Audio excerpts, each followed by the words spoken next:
가셨네요. 예. 여러분 마지막 한 달 달력을 어제 찢었거나 오늘 아침에 아마 뜯은 분들이 계실 것입니다. 저는 어젯밤에 이렇게 뜯었습니다. 뜯으면서 어떤 마음이 들었습니까? 그냥 아무 생각 없이 푹 찢어버렸습니까? 아니면 한 장을 뜯으면서 매우 미안하고 열심히 살았다고 하는데 매우 죄송하고 서서히 뜯으면서 진지한 마음으로 혹시 뜯어내지 않으셨습니까?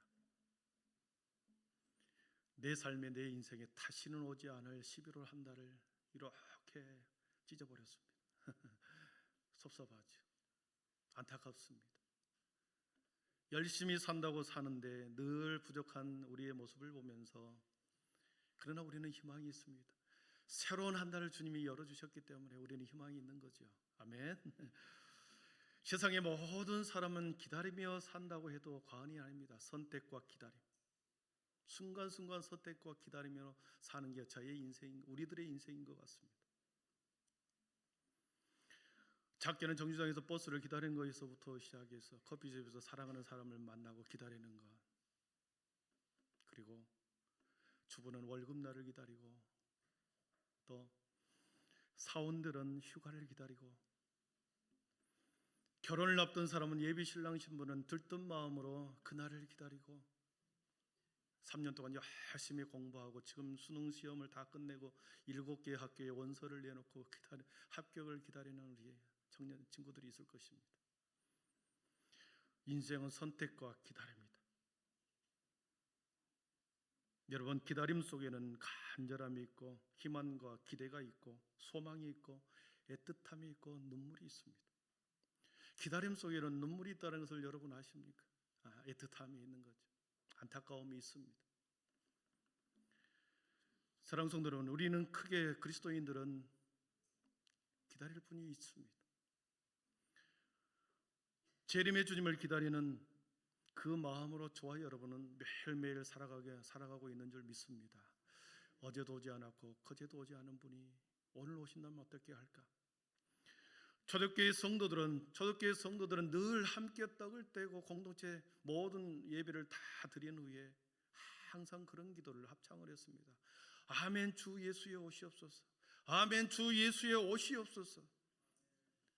이러한 기도를 날마다 드렸죠. 오늘 살아가는 저와 여러분들이 드려야 할 기도인 줄 믿습니다. 그 기도가 2000년의 시간이 지났으면서 이루어지지 않았으나 1000년이 하루 같고 하루가 1000년 같은 우리가 왜 오지 않느냐? 기다림의 시간이 매우 긴 것처럼 보이는데 1000년이 하루같이 올 수도 있습니다. 1000년의 시간이 하루의 시간이 될 수 있고 하루가 1000년이 될 수 있고 길게 느껴질 때도 있는 거죠. 여러분, 수천 년 전에 히브리인들은 메시아를 기다렸습니다. 약속의 주님을 기다렸습니다. 약속의 메시아를 히브리인들은 기다렸고 노래하면서 장차 오실 메시아 구세주를 기다렸습니다. 대림절이라고 하는 이 대림절의 기간은 4주간의 대림절의 이 기간은 기다림의 절기고 촛불에 매주 하나씩 촛불을 켜놓습니다. 4개가 다 켜지고 가장 밝고 가장 환하게 다윗의 별처럼 환하게 빛났을 때 구주 예수가 탄생하셨다는 그 소리와 함께 종을 칩니다. 오늘날 다윗의 동리에 구주가 나셨습니다. 종을 치면서 환하게 밝혀지면서 시각적으로 청각적으로 우리 주님의 나심을 그렇게 알리는 것이죠. 이렇게 한 달간 주님의 탄생을 우리는 가장 귀하신 주님을 기다리면서 우리는 한 달을 보내야 할 것입니다. 여러분, 오늘날의 대림절의 기간은 2가지 의미가 있다고 그랬습니다. 첫째는 초림으로 오시는 주님, 두 번째 다시 오실 주님을 기다리는 것이다. 초림의 주님은 우리가 알다시피 말구주 마국간에서 매우 초라하게 아무도 알지 못하게 그렇게 비참하게 세상의 한복판에 한 기퉁이에 오셨습니다.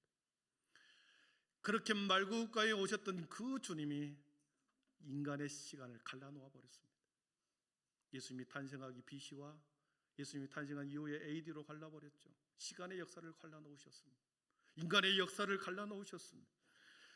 아무도 인지하지 못하고 그렇게 초라한 모습으로 어떤 초림의 예수님을 통하여 시간의 역사를 갈라놓으셨습니다.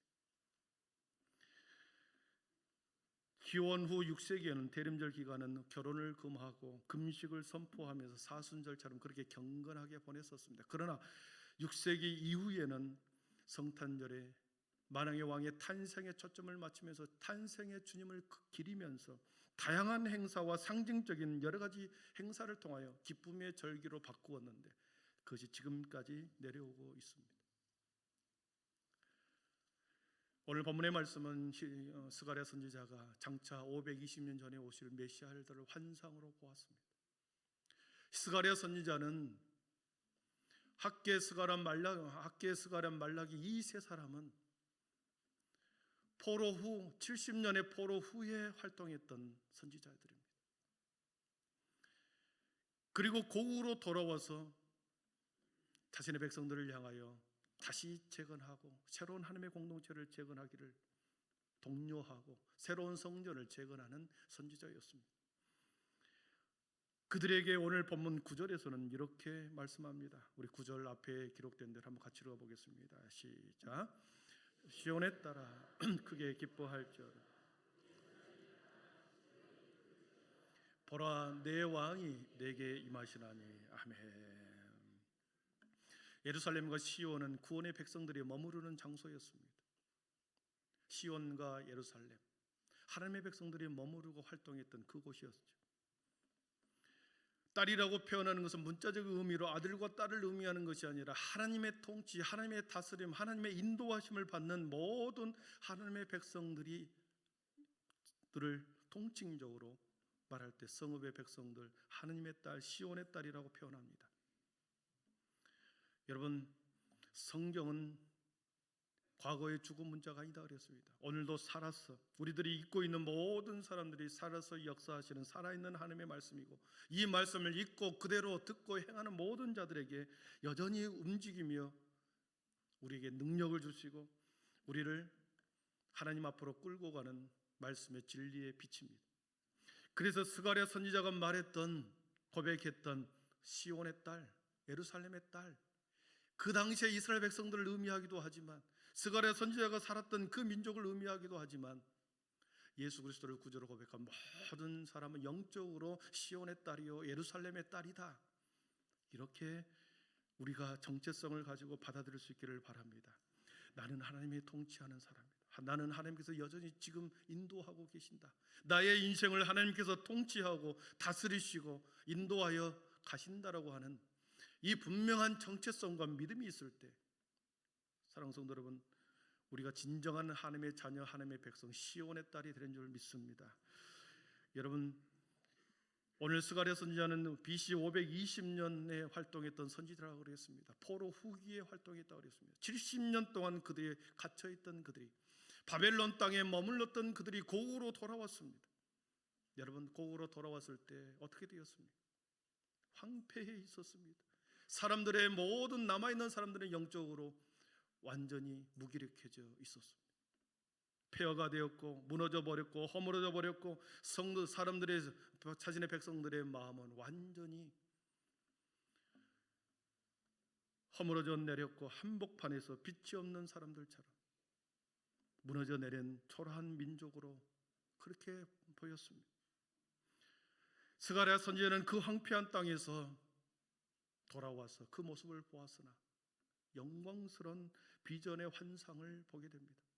1장부터 스가랴 선지자는 계속해서 새롭게 재건할 하나님의 나라, 새롭게 이스라엘 스가랴와 그 이후에 지도자들을 통하여 이루실 하나님의 나라, 그리고 장차 이루실 하나님의 나라에 대한 환상을 보여주었습니다. 오늘 본문은 예수 그리스도가 탄생하실 것을, 그리고 예수 그리스도가 성전의 주인이시라는 것을, 나귀 새끼를 타고 입성하신다는 것을 그대로 환상을 보고 기록하여 놓고 있습니다. 여러분, 초라한 현실, 고단한 삶, 희망이 사라진 그곳에 스가랴 선지자는 그들에게 민족의 꿈, 여호와의 절대적인 희망, 소망을 그들에게 불어넣습니다. 너희들이 누군지 아느냐? 시온의 딸이다. 예루살렘의 딸들이다. 그리고 모세와 약속했던 언약의 백성들이다. 아브라함의 자손이요, 그리고 하나님께서 구별된 성민의 백성이다. 계속해서 그들의 마음 속에 영혼의 불을 지펴주고 있습니다. 사랑하는 성도 여러분, 깨운다는 것, 영혼의 불을 지핀다는 것은 매우 중요합니다. 거룩한 성민의 백성으로 약속의 민족이라는 것을 계속해서 그들에게 정체성을 세워주면서 무너져버렸던 그들의 마음을 세우기 시작합니다. 사랑하는 성도 여러분, 무너져 내려서 일어날 소망이 없는 그들에게 비전은 그들을 다시 일어나게 하죠. 다시 살아나게 합니다. 완전히 폐허된 그들에게, 황폐한 그들에게 다시 하나님께서 그들의 마음속에 새로운 꿈은, 그 새로운 비전은 그들로 하여금 소망을 일으키게 합니다. 그래서 꿈이 없는 백성은 망한 것이다. 꿈이 없는 백성은 망한다라고 하는 것처럼 꿈이 없으면 살았으나 죽은 인생이었습니다. 사랑하는 성도들, 우리 안에 꿈이 있다고 한다면 비록 척박한 현실이 우리 눈앞에, 우리 주위에서, 삶의 자리에서 계속해서 펼쳐질지라도, 무너지고 또 회복의 길이 보이지 않는다 할지라도, 척박한 현실이라 할지라도 우리 안에 꿈이 있고 비전이 있다면 우리는 주눅들지 않고 다시 일어설 것입니다. 불가능해 보이고 한 치 앞도 보이지 않는 우리의 인생 가운데, 암담한 현실 가운데서도 꿈과 비전이 있다고 한다면 그 꿈이 우리를 일으키게 하고 우리를 인도해 갈 것입니다. 스가랴는 민족의 폐허 속에서 하나님의 꿈을 보았습니다. 다시 구절을 보시면 시온에 따라 크게 기뻐할지어다, 예루살렘에 따라 즐거이 부를지어다. 모든 사람들이 슬퍼하고 있을 때, 모든 사람들이 황폐한 자리에서 무너진다는 곳에서 낙심해 있을 그때 크게 기뻐해라, 즐거이 노래하라. 의기소침하여 다시 일어날 힘이 없는 그들에게 스가랴 선지자는 곳곳에 다니면서 사람을 일으켜 세우기 시작합니다. 크게 기뻐하십시다. 크게 즐거워하십시다. 하나님의 사람은 그런 것입니다. 하나님의 사람이 가는 곳은 무너져 내리는 곳을 다시 세우는 것이고, 하나님의 사람이 가는 곳에서는 소망이 없는 그곳에 다시 소망을 심어주는 것이고, 낙심해 있는 자들을 다시 일으켜 세우는 것이 하나님의 사람들이 있어야 할 자리고 그들이 사명인 줄 믿습니다.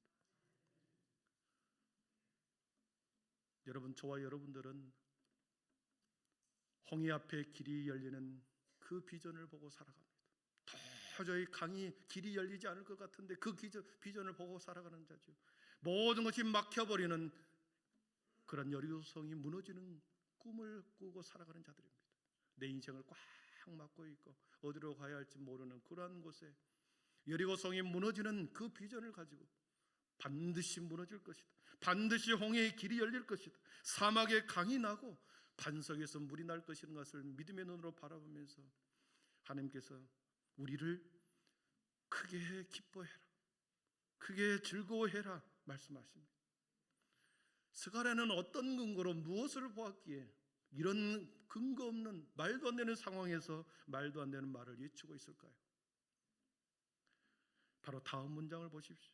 9절을 다시 보면 시온에 따라 크게 기뻐할지어다, 예루살렘에 따라 즐거이 부를지어다.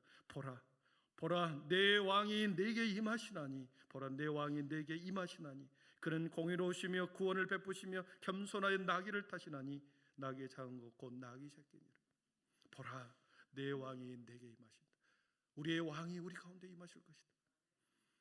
모든 억울함을 풀어주고 다시 살게 하는 희망과 소망을 잃어버렸던 자들을 다시 일으켜 세우고 38년 동안 병자의 삶으로 앉아있던 곳을 다시 일으켜 세우는 주님, 눈먼 자의 눈을 뜨게 하고 보지 못한 것을 다시 보게 하고 그리고 듣지 못한 자를 다시 듣게 하면서 모든 신원을 풀어주실 그 주님이 곧 오신다. 우리 황폐한 이 모든 땅에서 다시 일으켜 세울 주님의 왕이 오신다. 소망을 그들에게 외치고 있습니다. 여러분, 스가랴 선지자나 그 백성들은 포로에서 돌아온 그들은 똑같은 상황입니다. 스가랴 선지자도 여전히 배고픕니다. 여전히 배고프고 춥습니다. 스가랴 선지자도 여전히 고통 가운데 현실 앞에 놓여 있습니다. 그러나 사람 백성들이 보는 눈과 스가랴 선지자가 보는 눈은 완전히 정반대의 행동이었습니다. 자신들 곁으로 왕이 오신다. 주님의 왕이 오신다. 그래서 스가랴 선지자는 주눅들어 있고 패배주의에 빠져 있는 그들을 향하여 다시 일어나라고 외칠 수 있는 것이죠. 사랑하는 성도 여러분, 그렇습니다. 우리의 삶의 가운데, 우리의 삶의 한복판에 능력의 주님이 계속해서 우리와 성령님이 함께 하신다고 한다면 황폐했던 그곳, 무너졌던 우리의 삶, 꿈이 없었던 우리의 비전 가운데 다시 주님이 우리를 새롭게 먹이시고 입히시고 다시 공의를 해가시고 우리의 삶의 모든 것을 신원을 풀어줄 줄 믿습니다. 여러분, 본자는 확신합니다. 본자는, 보았던 자는 분명합니다. 그렇기 때문에 스가랴 선지자는 기뻐하라, 즐거워해라. 스가랴 선지자가 환상으로 본 메시아는 과연 어떤 모습인가? 오늘 성경은 두 가지로 말씀합니다. 스가랴 선지자가 보았던 주님 메시아는 어떤 모습인가? 첫 번째는 겸손의 왕으로 오신 분이었습니다. 나귀를 타고 오시는 겸손의 왕이시다. 그는 공의로우시며 구원을 베푸시며 겸손하여 나귀를 타시나니 겸손의 왕으로 오신다. 세상의 모든 나라의 왕들은 왕들과는 너무나도 다른 모습입니다. 세상의 왕들은 공의롭지도 겸손하지도 않습니다. 오히려 억압하고 착취하고 군림하고 강압적으로 그렇게 일정한 시혜를 베풀 수는 있으나 세상의 사람은 구원을 베풀 수 없습니다. 그러나 스가랴 선지자가 바라본 그 주님은, 그 메시아는 모든 사람들에게 공의를 베푸시고 누구에게나 값없이 돈 없이 구원을 베푸시는 분이시다. 가장 낮은 곳으로 오셔서 가장 밑으로 오셔서 모든 사람을 품어내는 그러한 겸손의 왕으로, 넓은 마음으로 겸손의 왕으로 오신 분이시다. 그 모습을 마태복음과 요한복음에서는 예루살렘 입성을 통하여 가장 미천한 어린 나귀 새끼를 타고 오는 주님이 재현해 내셨습니다. 스가랴 선지자가 보았던 그 메시아, 황금마차와 군마가 아니라 한 번도 타보지 않는 어린 나귀 새끼를 타고 가장 겸손의 모습으로 성전에 입성하시는 모습을 마태복음과 요한복음에서는 호산나 다윗의 왕이여, 종려나무가지를 끊으면서 수많은 사람들이 초라하게 왔지만 그의 왕으로 인정한 겸손의 왕으로 재현해 기록하고 있습니다. 사랑하는 성도 여러분, 예수님은 어느 한순간에 기다림 속에서 오신 분이 아니었습니다. 에덴 동산에서 쫓겨난 이후부터 하나님의 구원의 여정과 그리고 하나님의 주권과 구원의 계획은 구약 성경 안에 아브라함 때부터 계속해서 있어 왔습니다. 수많은 선지자를 통하여 주님께서 메시아가 오신다라고 하는 성경의 곳곳에 증언해 놓으면서 그 예언대로, 그 방법대로, 그 예언하는 대로 우리 주님이 기다림 속에서 오셨던 것이죠. 첫 번째는 그런 겸손의 왕으로 오셨음을 마태복음과 요한복음에서는 기록해 있습니다. 두 번째로 스가랴 선지자가 환상 중에 보는 메시아는 어떤 분이신가? 평강의 왕, 화평의 왕으로 오셨습니다. 우리 10절을 한번 같이 읽어보겠습니다. 우리 10절입니다. 시작. 내가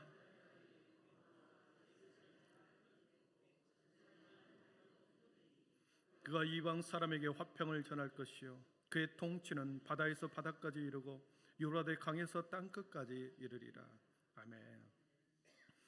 병거와 예루살렘의 말을 끊겠고 전쟁하는 활도 끊고 뭘로 오신다고요? 이방 사람에게 화평을 전할 것이다.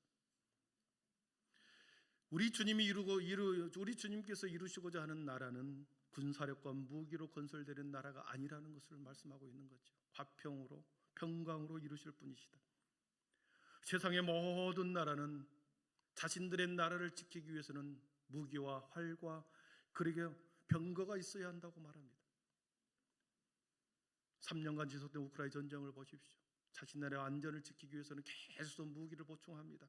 이스라엘 하마스의 전쟁과 남미에서 벌어진 수많은 테러와의 마약과의 전쟁이 끊임없이 지구를 위협하고 나라를 위협할 때 각 나라는 무기 전쟁을, 무기 구입을 경쟁적으로 하고 있죠. 더 강력한 무기를 가지기만 하면 내 나라가 안전할 것이라고 하는 그런 마음으로 자신의 나라의 평화의 안전을 지키려고 무기를 구입합니다. 그러나 우리 주님께서는 활이 아니요 병거가 아니요 그리고 말이 아니었다. 역사적으로 경험적으로 무기와 군사력이 나라를 지켜주는 것이 결코 아니었다. 오히려 더 긴장만 조정할 뿐이고 더 불안만을 가중할 뿐이었다. 일시적 평안이 있을 줄 모르나 조금만 균형이 깨어지면 완전히 그 평안은 깨지고 마는 그 세상 나라, 그러나 우리 주님이 세우실 평화의 나라는 모든 것을 끊겠다 했습니다. 무기와 전쟁, 무기와 군사력으로 지키는 나라가 아니었습니다. 예수님이 통치하는 나라는 어떤 나라인가? 평화의 나라는 어떤 나라인가? 이사야 선지자가 우리에게 말씀해 주었습니다. 표범이 어린 염소와 함께 누워있다 그랬습니다. 송아지와 어린 사자가 함께 뒹구는 세상이다 그랬습니다.